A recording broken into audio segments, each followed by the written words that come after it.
Halo semuanya, kami dari kelompok 2 ingin berbagi tentang apa yang kami pelajari dari talk show Leaders Talk X Pembebas yang pertama dan juga Leaders Talk yang kedua, serta aplikasi leadership dalam acara ini. Setelah saya mengikuti Leaders Talk series yang pertama, saya memperoleh suatu pemahaman baru bahwa hidup memang hanya sekali, mati juga hanya sekali. Oleh sebab itu, saya harus menggunakan hidup saya untuk melakukan hal-hal yang berdampak, bukan hidup semaunya saja. Lalu, setelah saya mengikuti Leaders Talk series yang kedua, untuk mengabdi kepada negara, saya harus melakukan suatu kontribusi. Setiap orang ada masanya, setiap masa ada orangnya. Generasi muda adalah penerus di masa mendatang. Oleh sebab itu, sebagai generasi muda, saya tidak boleh menyerah dalam menggapai cita-cita saya. Sebelum pelaksanaan Service Learning Project ini, sebenarnya saya hanya berfokus pada pemenuhan nilai kuliah dan hanya menganggap sebagai beban karena pelaksanaannya cukup lama. Namun, setelah melaksanakan Service Learning, saya sangat enjoy, bahkan fokus awal saya berubah untuk membantu banyak orang dengan ilmu-ilmu yang diberikan melalui setiap sesi pembicara. Saya menyadari bahwa kegiatan ini bukanlah beban lagi bagi saya dan teman-teman, melainkan wadah untuk kami dapat menjadi berkat bagi banyak orang.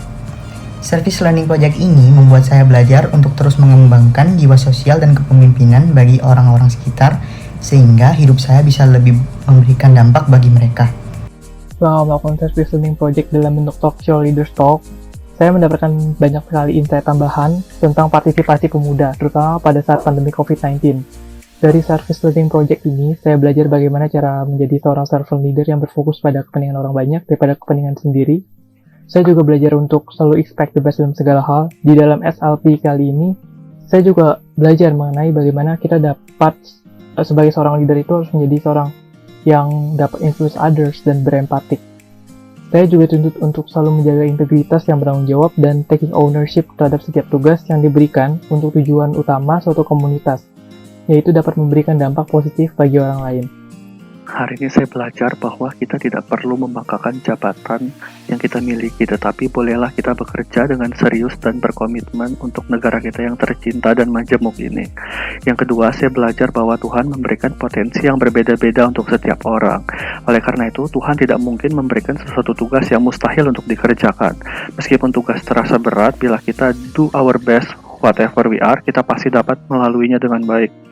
Dan yang terakhir, saya juga belajar toleransi kepada sesama, terutama di negara kita yang majemuk. Sebaiknya ditanamkan sejak usia dini, dan juga kita harus mengaplikasikannya setiap hari. Terima kasih. Saya belajar banyak hal mengenai apa itu seorang pemimpin yang sebenarnya. Seorang pemimpin adalah ia yang serius dan memiliki komitmen yang kuat, serta berpikir tentang apa yang bisa ia berikan kepada orang lain, bukan sebaliknya. Dan kita sebagai generasi penerus bangsa dalam perjuangan menggapai cita-cita, kita harus bisa untuk expect the best, dan jika tidak berjalan sesuai keinginan, maka kita harus siap untuk take initiative action and embrace the risk. Serta saya berterima kasih kepada semua pihak yang telah berkontribusi dalam SLP kita, karena walaupun dalam masa pandemik yang sulit ini, kita semua memiliki semangat kepemimpinan dan tetap berusaha untuk add value to others dengan melaksanakan Leaders Talk series ini. Dari Leaders Talk series, saya sadar akan pentingnya untuk initiate action dan take risk.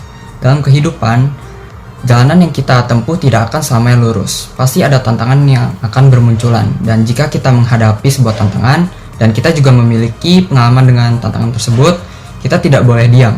Melainkan kita harus berani melangkah dan mengambil resiko untuk menghadapi masalah tersebut.